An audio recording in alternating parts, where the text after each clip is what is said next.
Assalamualaikum mbokk internet ñu ngi leen siyaar bu baax di leen wax ngeen dal jàmm sur le sport 221 kuy gan ci page bi li ñuy ñaan rek mooy nga abonné nga activer cloche bi gars yi nag bu leen ko di fàtte dee leen liké loolee dina yokk doole chaîne bi dañ koy tàmbalee ak li nga xam ne moom mooy 11 type bu phase bu groupe bu Coupe d'Afrique jàpp leen ginnaaw bi ñu fas yéene ñi gën a ràññeeku sur le plan individuel mooy Aliou Cissé meilleur coach meilleur jeune joueur Lamine Camara meilleur gardien autonome kon ci kaay sax moom lañ fa teg ci défense bi am nañ Kalidou Koulibaly Naïf Aguerd de Maroc ak naataangoom biir mooy Hakimi ci latéral droit bi ak gauche on a Arthur de Congo ci milieu bi nag am nañ Sofiane Amrabat Unai Lamine Camara ci kaw on a Setien Dala d'Angola Emilio Nzoué foofee ci Guinée Équatoriale Ismaïla Sarr aussi mi ngi ci 11 type bi. kon ci 11 boobee Maroc est bien représenté am na 4 joueurs Sénégal 3. et que ñi ngi fësal ci kayitu xibaar yi kat coach su Maroc bi mooy Regragui yi xam ngeen ne CAF da ko tegoon ay daan ginnaaw gi kat waa Maroc du ko recours kon recours boobee kat dañ leen kay nangul jàpp leen bu baax kon moom dina toog kat ci banwu équipe am boobee seen coon bi ñu war a ama ci huitième de finale bi contre les Bafana. ñu bàyyi Bafana yooyee ardu ci waa Algérie bi nga xam ne kat ñoom ñi ngi xalaat seen ab ëllëg ginnaaw gi Djamel Belmadi ba mu démissionné. ñi ngi xalaat di ruumanaat voilà kan moo ko war a uddu seen baatu président fédération voilà liñ fësal mooy que kat ñi ngi ci waxtaan ak kii nga xam ne mooy Zinedine Zidane bi nga xam ne def na jaloore ca Real de Madrid di jàpp leen moom dàqul benn yoon na ñëw toog ci banc fene gi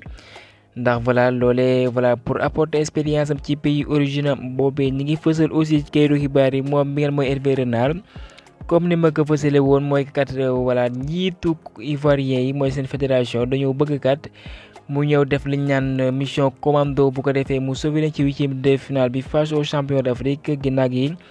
bañu dàqee ki nga xam ne moom mooy Gret et que jàppale ñi ngi fësal kat ñaari pàcc yooyu mujj ñu amal déggoo mooy que Hervé Renard bien bëggoon nañ ko kon voilà nag du mujj amtu mu ñëw doxal fo wala boog mu ñëw yor waa Côte d'Ivoire et que jàppale ñi ngi fësal ci xibaar yi kat ne ivoirien yi seeni supporters voilà am nañ déception dëgg nag ndax ginnaaw biñ fësalee xibaar boobee ñoom ñëpp amoon nañ yaakaar Hervé Renard dina ñëw toogaat seen a baam comme ni mu ko defoon ci atum 2015 ñu gàddu raay ba foofee ca Gabon. et que liy gën a dëggal xibaar boobee mooy Hervé Renard sax def na benn sortie sur Canal Plus di wax ne kat négociation yi niñ ko bëggee woon kat mu amewul noonee ba tax na kat du mujj toog ci banc éléphant yu Côte d'Ivoire. dañ koy bamtuwaat di ko wax bu leen neexee ñu indi Ancelotti boole ak Pep Guardiola voilà ñun yaakaar dong de la ñu am suñu génération bi nga xam ne voilà génération doole la ñu ñaanal leen bu baax comme ni ko waxee kat laf cat bu ko defee kat ñu wéyale suñu yoon ci li nga xam ne mooy CAN bi. Chelsea moo ko recruté moom miin mooy Pape Daouda Diong kon moom dina jàll nag voilà benn année foofa ci Strasbourg laata muy la joindre ay naataangoom foofee ci Chelsea. kon voilà pour gën a defar taxawaayam voilà dans le haut niveau kon moom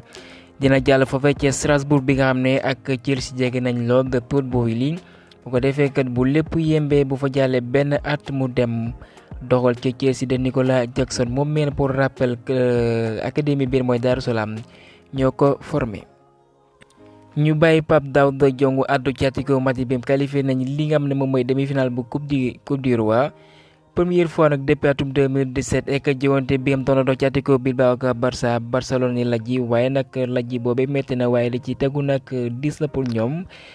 ndax ki nga xam ne mooy Alexandro Balde seen latéral boobee voilà dafa amee gaañu ci ischio-jambier yooyu yëpp jàpp leen relevo moo fësal xibaar bi dina toog ñeent mois laata mu ñëwaat ci jowante yi et que nag ñu àdduwaat ci kan bi nga xam ne liñ dund nii gëj nañ ko gis ci jowante yu kan jàpp leen dugal nañ 89 buts et que ci phase de poule bi loole benn record la. xibaar bi neex na lool pour les Camerounais bi nga xam ne dañoo ñàkkoon seen attaquant vedette bi mooy Aboubacar Vincent bi nga xam ne dafa amee woon gaañu waaye nag ñëwoon na ci entraînement yi ak seen ab groupe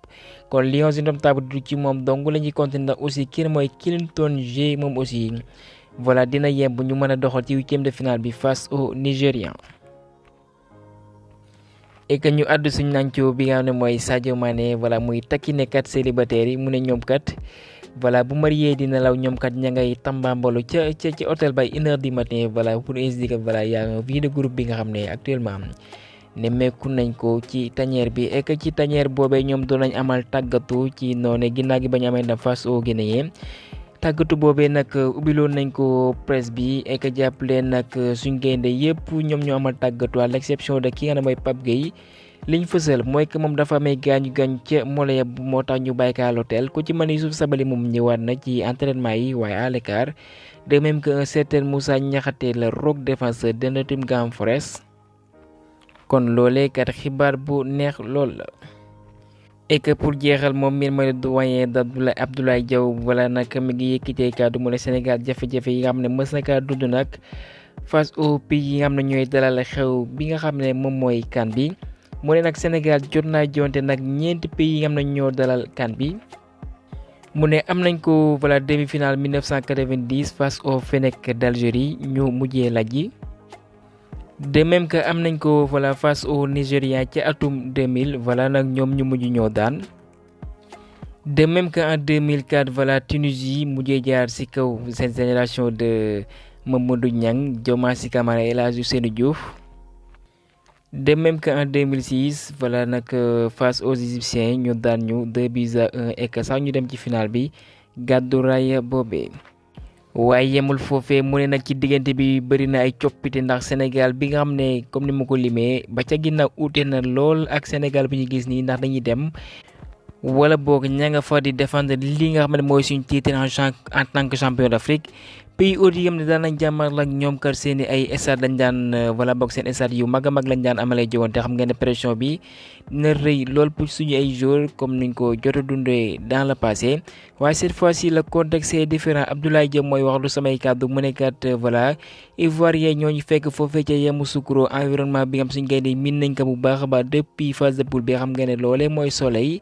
nga jël première et que nag nga s'acclimaté wu loolee lu am solo la kon Ivoiriens ñoo ñu fekk foofee ñu amal li nga xam ne moom mooy huitième de finale bi. kon mu ne Côte d'Ivoire moo fekk sur place Sénégal bi mu woon ci base boobee foofee ca Yamoussoukro mu nekkat loole avantage dëgg la pour suñ gaynde yi ñu def ko benn atout majeur bu ko defee kat ñu dugg si match bi kenn mu gënee et que nag bu gënee baax sax ñu dugal bi bu teel bu ko defee ñu semer le doute dans leur mental bu ko defee il essaieront de marquer et que ci moment boobee nag nag ci ginnaaw gi mën nañ leen dugal bi yu bari lool kon match bi li ko mën a décanter mooy ko ñu dugal kenn moo teelee bu ko defee kat Ivoiriens yi di douter nekk ci pression ndax xam ngeen ne li fi jot a xew supporters yi dem ba kayaasi seen ay bus actuellement mën naa ne comme ni nga certains diront que c'est un éléphant blessé bête blessé dina ñëwaat ak seen ab doole. waaye li leer ba leer mooy que Sénégal marge de confiance baa ngi fi le groupe vit vraiment très bien et que am na stabilité pour réussir que toutes les conditions sont réunies pour battre waa Côte d'Ivoire foofee ci Yamoussoukro